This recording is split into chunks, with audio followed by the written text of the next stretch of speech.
Olivia Kensington was born with a silver spoon in her mouth, or maybe even two. She didn't just grow up rich, she grew up royalty-level rich. Her family had money from old oil deals, fancy real estate, and companies that made things people needed but never thought about. They lived in a huge mansion in Manhattan, the kind you see in movies where people wear tuxedos to dinner every night, even if they're just having pizza. From the time she could walk, Olivia had everything she wanted. Designer clothes? Check. A pink Range Rover when she turned 16? Double check. Private tutors, personal chefs, and a housekeeper who folded her socks into little hearts. Yep, all of it. She didn't know what it meant to work for something. If she wanted it, she got it. That was just life. Her parents were always busy. Her dad ran big companies and wore suits so expensive they probably cost more than most people's cars. Her mom? She spent her days at charity events, pretending to care about poor people while sipping champagne in high heels. They loved Olivia in their own way, by giving her whatever she asked for. But they weren't around much. So instead of hugs and bedtime stories, Olivia had nannies, babysitters, and bodyguards. She went to one of the most expensive private schools in New York. Everyone there was rich. But Olivia was different. Not because she was smarter or better looking, but because she didn't try. At all. She barely opened a book. She skipped class more often than she showed up. Teachers didn't push her too hard. Her dad donated millions to the school each year. Why would anyone want to fail the boss's daughter? By the time she turned 18, Olivia wasn't going to college. Her parents tried to get her into Ivy League schools, but she couldn't care less. "Why do I need to study business when I'm already rich?" she'd say, rolling her eyes. Instead, she traveled. Paris, Tokyo, Dubai. Wherever the party was hottest, that's where Olivia went. She posted pictures of herself on Instagram every day, posing in front of yachts, wearing sunglasses worth thousands, and flashing her perfect smile. People followed her, not because she did anything special, but because she looked like a Barbie doll and lived the dream everyone wished they had. She had over 1 million followers. Brands paid her to post photos with their products. She called herself an influencer, even though no one could figure out what exactly she influenced besides bad decisions. But deep down, Olivia was bored. Not the kind of bored that makes you pick up a hobby or learn a new language. No, she was the kind of bored that makes you look for trouble. Because when you have everything, the only excitement left is seeing how far you can push the rules before someone stops you. And no one ever stopped Olivia. If she wanted to skip a red light, she did. If she wanted to talk back to a security guard, she did. If she wanted to throw a wild party at her parents' beach house, she did, and let the staff clean up the mess afterward. One night, she decided to go out with her best friend Chloe. Chloe was also super rich, also spoiled, and also thought she was untouchable. They met up at one of the trendiest clubs in Manhattan, a place where bouncers checked your outfit before letting you in, and drinks cost $30 each. They danced, laughed, and drank, until they couldn't feel their legs. Olivia had 6 cocktails, 2 shots, and a bottle of champagne. She was drunk, really, really drunk, but she didn't care. She had a driver, right? Wrong. Her driver had gone home early because Olivia told him he was too boring. So guess what she did? She got behind the wheel of her brand new Mercedes and started driving. Not slowly, not carefully. She sped through the streets like she owned them. She texted Chloe while driving. She laughed, sang along to music, and flipped off other drivers, who honked at her. Then, bam! She hit another car, hard. It was a small sedan, nothing like her luxury vehicle. Inside was a mother and her young son, heading home after grocery shopping. The crash sent both cars spinning. Olivia's airbag popped open. She screamed, cried, and immediately started crying for help. The mother was hurt badly. The little boy was screaming. People came running. Someone called 911. Olivia sat in her car, shaking, not sure what just happened. When the police arrived, they knew who she was instantly. "Kensington? Like the Kensingtons?" one officer whispered to another. They took her out of the car. She smelled like alcohol. She slurred her words. She couldn't stand straight. They gave her a breathalyzer test. The result was way over the legal limit. She was arrested for DUI, reckless endangerment, vehicular assault. She was taken to jail. Yes, actual jail. And booked like any other criminal. Her designer dress was replaced with an ugly orange jumpsuit. Her hair was a mess. Her makeup was ruined. For the first time in her life, she felt helpless, but even then, she thought it was just a bad dream. "My dad will fix this," she kept saying. "He'll pay someone. He always does." Back at the mansion, her parents were furious. Her father called his top lawyer. Her mother cried into a silk pillow. But even they knew this wasn't like the last time Olivia got caught speeding, or the time she trashed a hotel room. This was serious. There were injuries. Real injuries. A child was hurt. And now, Olivia was going to court. She didn't understand why. "Can't we just give them money?" she asked her lawyer. "No," he said. "This isn't about money anymore." But Olivia still believed she was above the law. She thought the judge would see how pretty she was, how rich her family was, and let her go with a slap on the wrist. What she didn't know was that the judge assigned to her case was not like the others. He was Judge Elijah Thompson, a strong, fair, and respected African-American man who had worked his way up from nothing. He didn't care about money. He didn't care about fame. He cared about justice, and he hated entitled rich kids who thought they were better than everyone else. Olivia had no idea what was coming. The morning sun shone through the tall windows of the courthouse as people began to gather outside. Reporters stood with microphones in hand, cameras rolled, and crowds gathered behind the yellow tape, all waiting to see the Olivia Kensington, the rich girl who thought she was untouchable. Today was the first day of her trial. Inside the courtroom, everything looked serious and stiff. Wood benches, long tables, and a big black gavel resting on a desk at the front. The judge's chair was high up, like a throne, looking down on everyone below. Olivia walked in wearing a white designer dress that probably cost more than most people made in a year.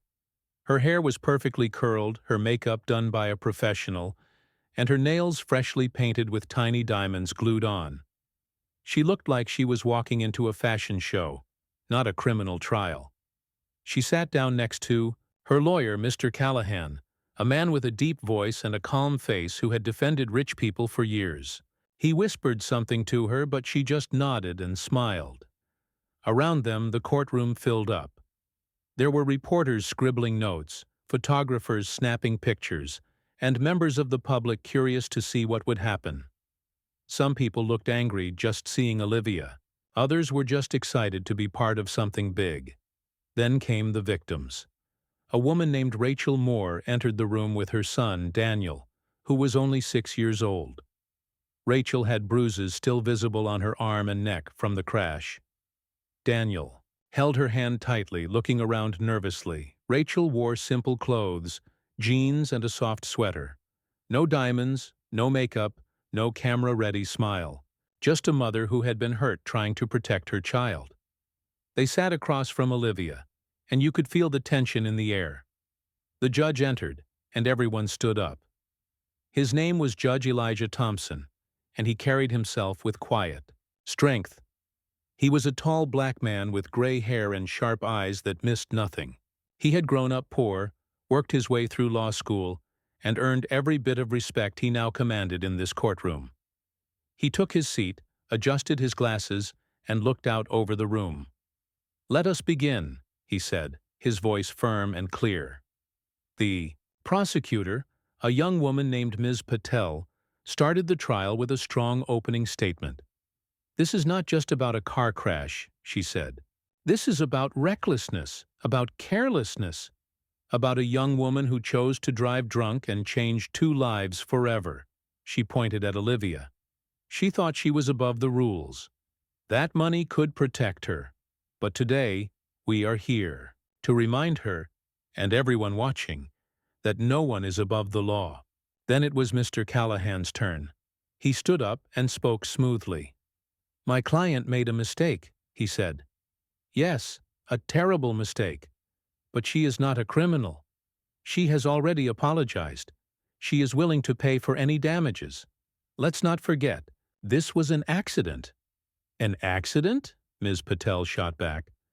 "You don't get drunk, text while driving, and hit another car. That's not an accident. That's a choice." Judge Thompson listened carefully, his expression unreadable. Then the trial moved forward. Witnesses were called. The police officer who arrived at the scene described how drunk Olivia was, how she couldn't walk straight, how she cried and kept saying, "I'm so sorry, I didn't mean to." Photos of the crash site were shown: broken glass, twisted metal, and the small sedan that Rachel and Daniel had been in. Everyone watched as Olivia flipped through a magazine she had brought with her. She sipped bottled water and occasionally checked her phone. She even filed her nails once when the judge wasn't looking. Mr. Callahan whispered something to her, and she stopped, but her face showed no real regret. Day after day, the trial continued. Rachel took the stand. She told the court how scared she was in the moment of impact, how she tried to shield Daniel, how they both went to the hospital, how she still had nightmares. Daniel was too young to testify, but his doctor talked about the trauma he suffered: anxiety, trouble sleeping, fear of cars. When Olivia was asked to take the stand, she did so confidently, like she was about to give a speech for a charity gala. Under questioning, she admitted she had been drinking. "Yes," she said, "but I didn't think I was that drunk." "You were over the legal limit," Ms. Patel said. "You failed the breathalyzer test." "I know," Olivia replied, "but I didn't mean to hurt anyone." "Didn't mean to? You were texting while driving." "I was distracted," Olivia said. "It was a mistake." "A mistake that put 2 people in the hospital." "It was an accident," Olivia repeated. Ms. Patel shook her head and sat down. Later that day, Olivia was caught filing her nails again during a break in the testimony. She was laughing with her lawyer and checking herself in a compact mirror. Across the room, Rachel wiped tears from her eyes. Judge Thompson noticed. He cleared his throat and looked directly at Olivia.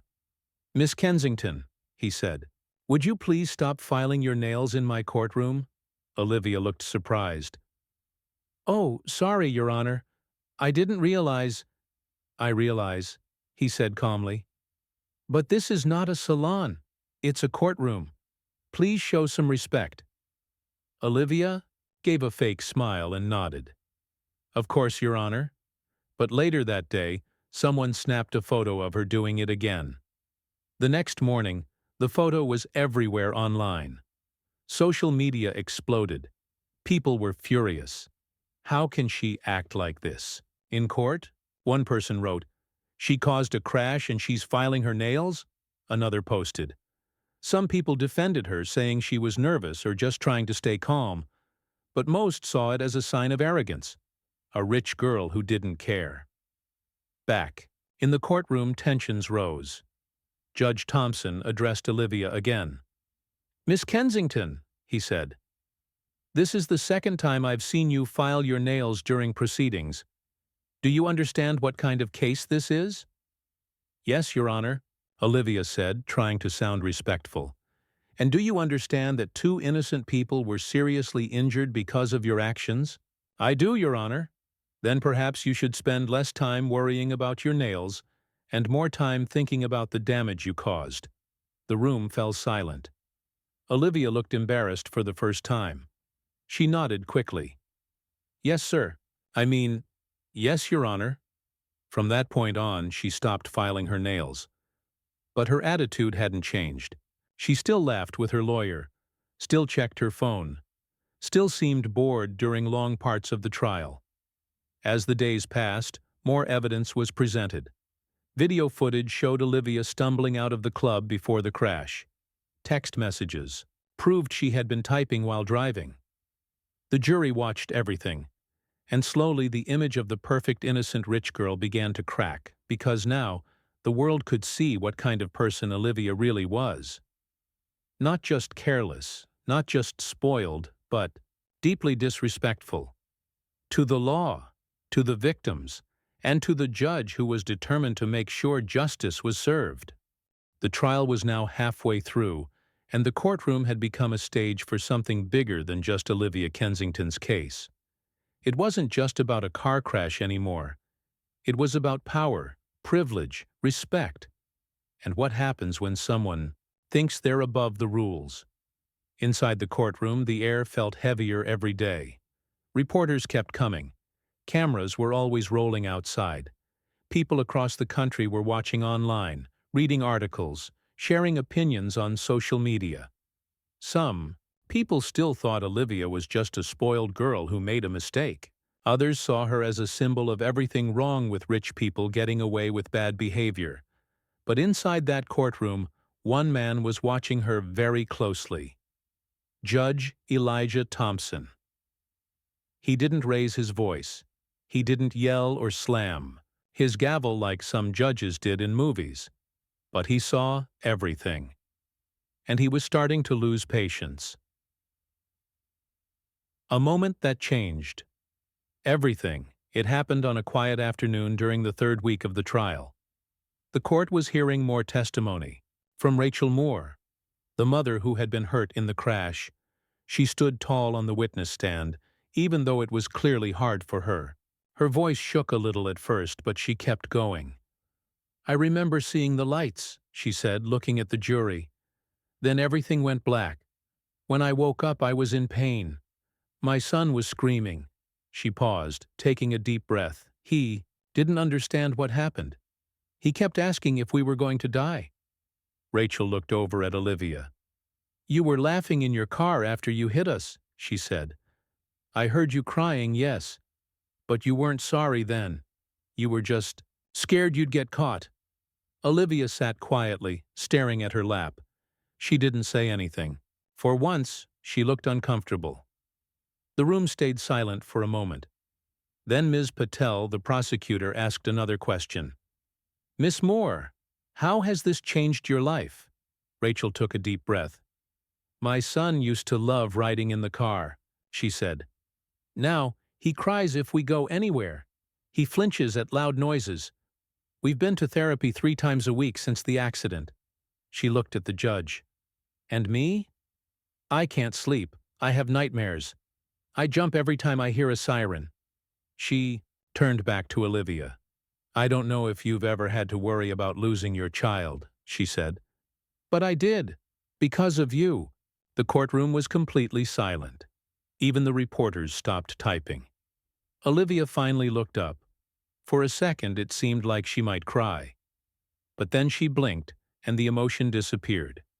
She reached into her purse and pulled out a small nail file, and she started filing her nails again. "The judge has had enough," Judge Thompson noticed. His eyes narrowed slightly behind his glasses. He watched Olivia sit there, calmly shaping her nails, while Rachel Moore stood across the room fighting back tears. He cleared his throat. "Miss Kensington," he said, his voice calm but firm, "would you please put the nail file down?" Olivia looked up, surprised. "Oh, sorry, Your Honor," she said quickly, putting it back in her bag. Judge Thompson nodded once and looked around the courtroom. "We will take a short recess," he said. "Miss Kensington, I would like to speak with you privately before we continue." Gasps filled the room. No one expected this. Olivia looked nervous.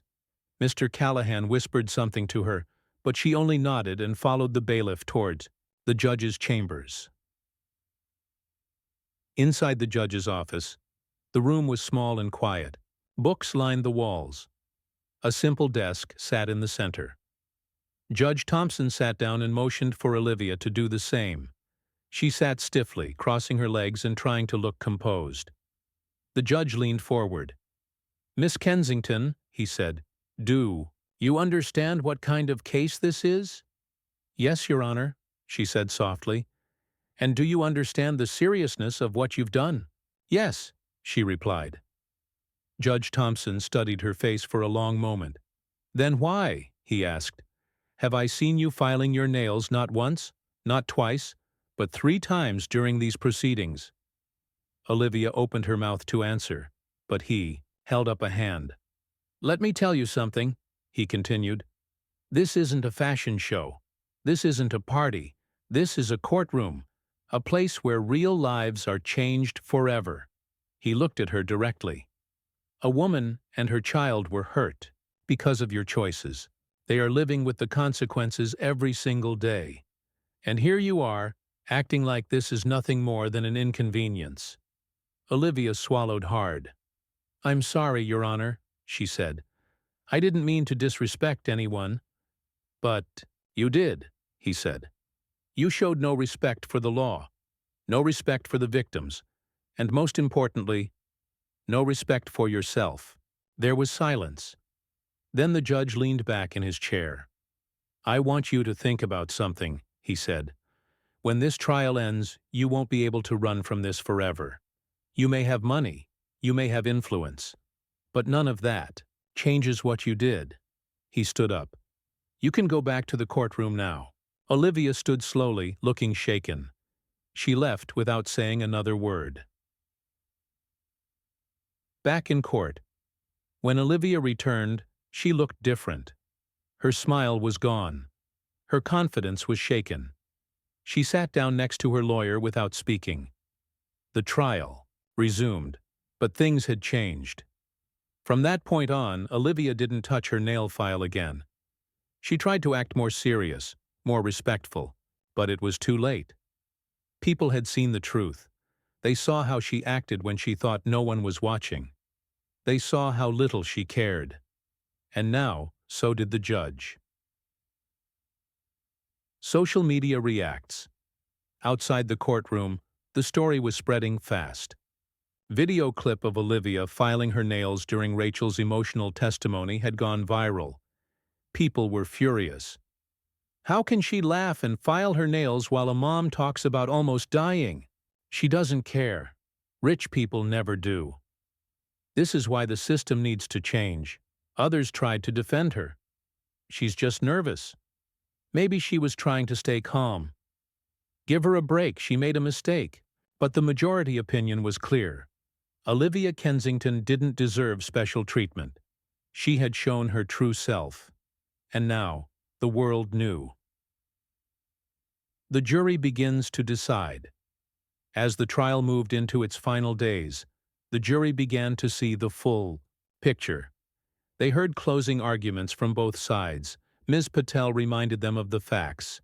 She chose to drive drunk. She caused real harm, and she showed no real remorse. Mr. Callahan tried to soften the image of Olivia. She's young. She made a mistake.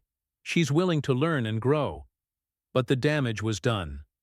The jury had seen her behavior. They had seen her laugh, ignore the victims, and file her nails while someone talked about nearly dying. And they had heard the judge's warning. None of that changes what you did.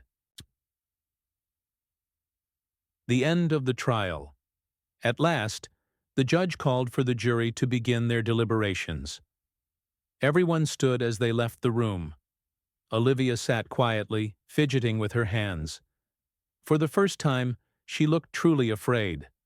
Not just of the verdict, but of what might happen after. Because now, everyone knew the truth, and no amount of money could fix that. The courtroom was packed. Reporters stood quietly with their notebooks open, cameras ready.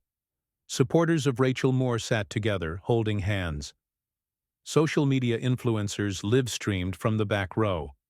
Olivia's parents sat stiffly in the front, dressed in dark clothes like they were at a funeral. Olivia herself sat at the defense table, twisting the ring on her finger. Her lawyer, Mr. Callahan, whispered something to her, but she didn't seem to hear him. Her eyes kept drifting toward the jury box. They had been gone for hours. Now the judge's clerk returned with a slip of paper. Judge Elijah Thompson looked out over the room, adjusting his glasses. "The jury has reached a verdict," he said. Everyone held their breath. The jury filed back into the room slowly. Each one looked tired. Some had red eyes. They had spent hours arguing, debating, and trying to decide what kind of punishment fit Olivia Kensington's crime. A young man stood up. He was the foreperson. "Your Honor," he said, "we find the defendant." He paused. There was silence. Then, "Guilty." Gasps filled the courtroom. Olivia's mouth dropped open. She looked around as if someone would tell her it was a joke. "Guilty?" she whispered. The foreperson continued. "We find Miss Olivia Kensington guilty on all counts: driving under the influence, reckless endangerment, and vehicular assault."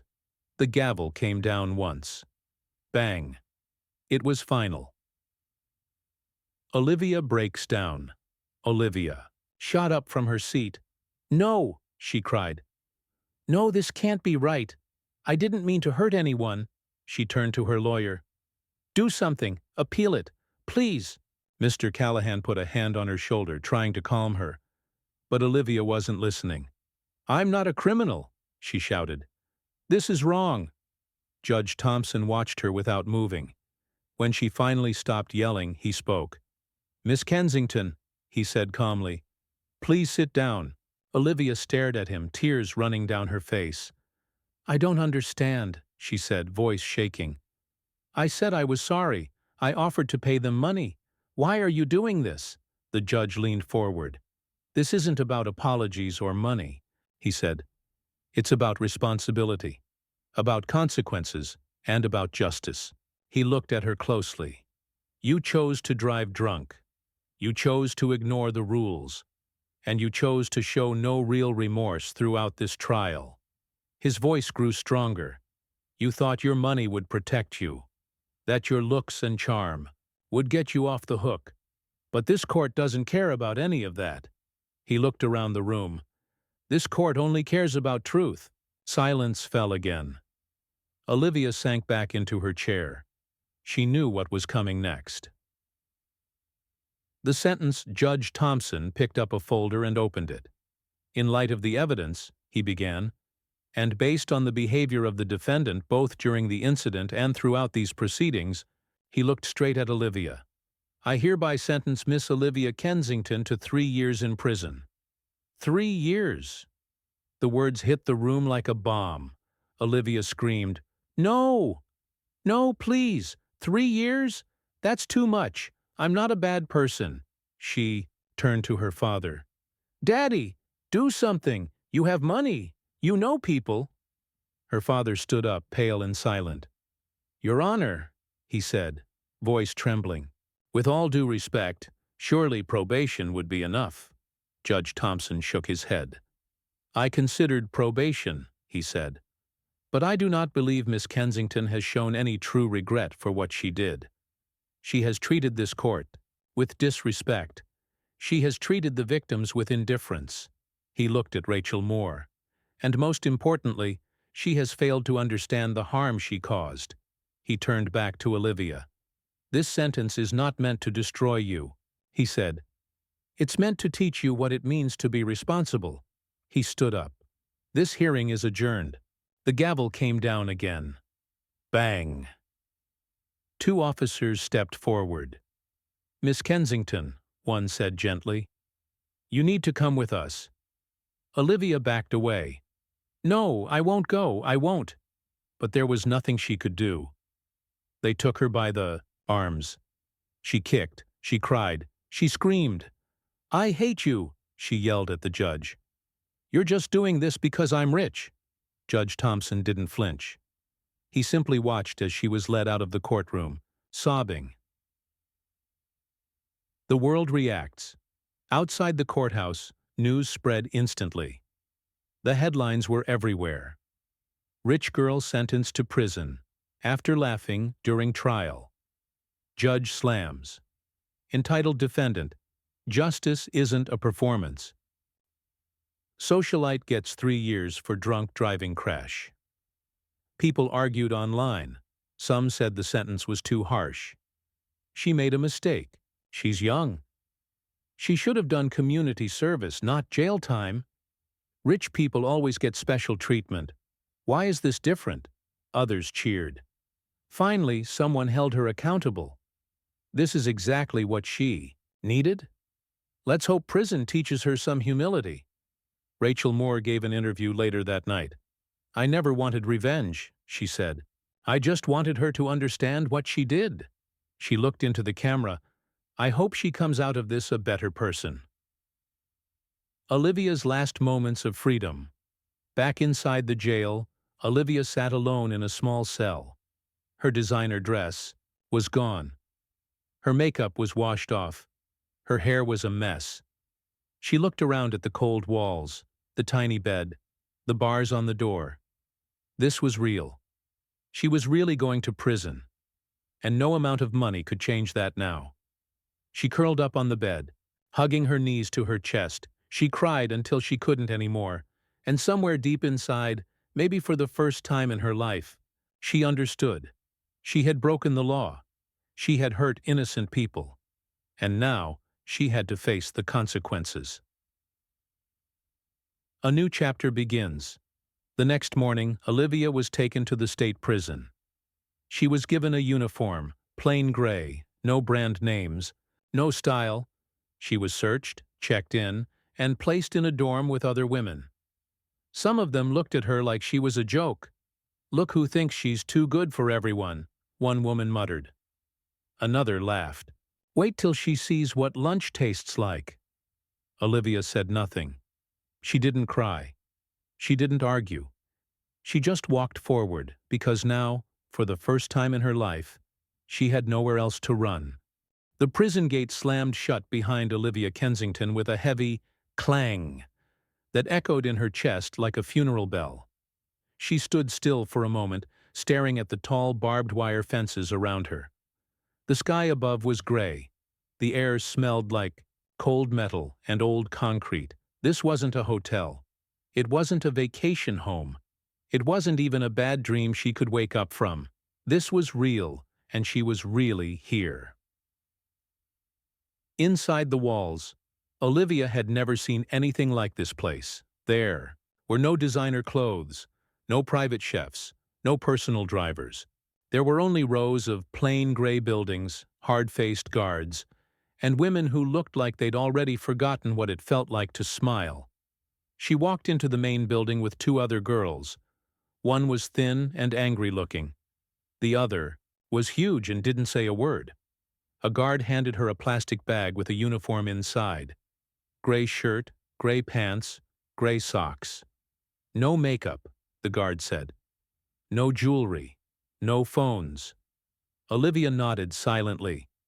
She had been warned this would happen, but hearing about it and living it were completely different things.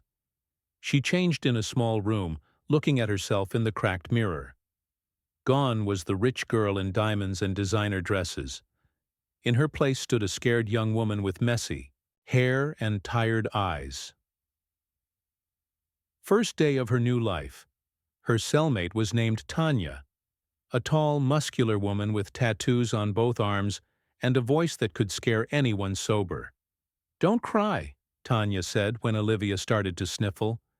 "Tears don't help you here." "I'm not crying," Olivia lied. Tanya raised an eyebrow. "Yeah, sure." They were given a schedule. 5:30 a.m. Wake up. 6:01 a.m. Line up for breakfast. 7 a.m. Work assignments.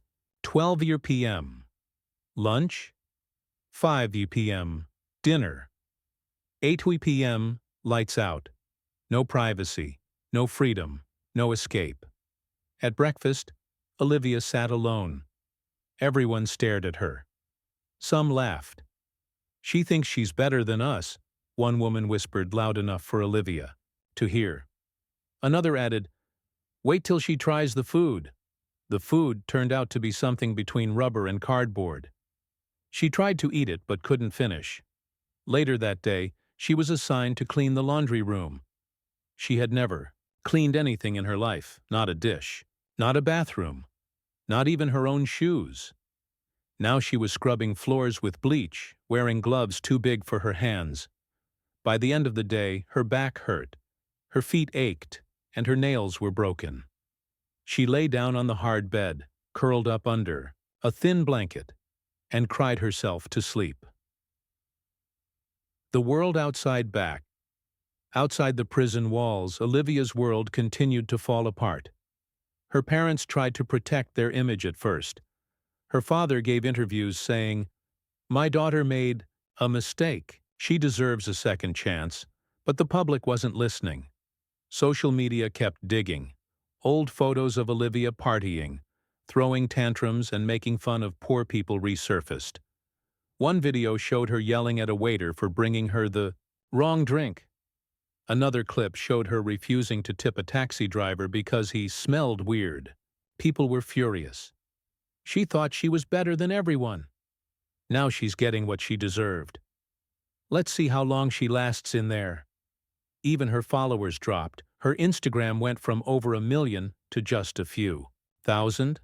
Most of them were trolls leaving mean comments. Her brand deals disappeared. Companies didn't want to be associated with someone who hit a mother and child while drunk. Her mansion was sold to pay legal fees. Her pink Range Rover was auctioned off. Her parents became quiet figures, hiding from reporters and avoiding public events. Their name, once known across high society, now brought shame. Prison changes. Her weeks passed, then months. Olivia started to change. She stopped trying to act like she was above everyone else. She learned how to stand in line, how to do chores without complaining, and how to keep her mouth shut when someone talked trash. She made one friend, a girl named Maria, who had been in prison for stealing medicine to help her sick brother. Maria taught Olivia how to survive. "You gotta earn respect here," she said. "You can't buy it." Olivia listened. She started helping in the kitchen. Then she joined the cleaning crew. Later, she helped teach new inmates how to read. She wrote letters to Rachel Moore every month, asking for forgiveness. She never got a reply, but she kept writing anyway. Her breaking point. One night. During winter, the power went out. It was freezing. Olivia wrapped herself in all the blankets she had, but it wasn't enough. She started thinking about everything she had lost. Her freedom, her friends, her family's pride, her perfect life. She sat in the dark, tears rolling down her face. She wanted to scream. She wanted to go home. She wanted to wake up and realize this was all a nightmare, but it wasn't. And for the first time, she admitted to herself that she deserved to be here, because she had done something terrible.